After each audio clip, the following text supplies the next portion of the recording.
What's up there, YouTube?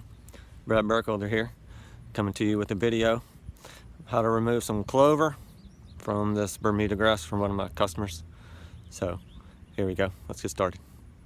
Now this stuff is a real mess. It's like a real tangle. So what I'm going to do is I'm just going to take my trusty screwdriver here, and this is often what I used to weed with.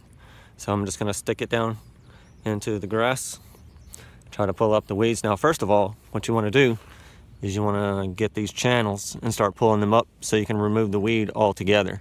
If you don't get the root, then you really haven't gotten it. So I'm going to show you real quick.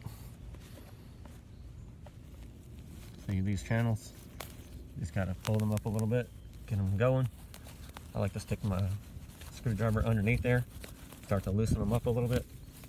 Make sure I have the whole plant, because if you don't grab the root, okay, you'll see it in a couple weeks. All right, so here I go. Now what I'm gonna do next is stick my tool underneath it and start to pry up. Now if you don't hear a shredding sound, then you're really not getting it. Okay, you don't want to hear a snapping or a breaking sound. Okay, you want to hear a shredding. You hear that shredding? Okay, so now in this clover, I'm trying to treat it like it's spaghetti. If you keep all together, then you won't lose the plant basically breaking off and having to come back 2 weeks later. Now I will have to come back in a few days and see what I might have missed, because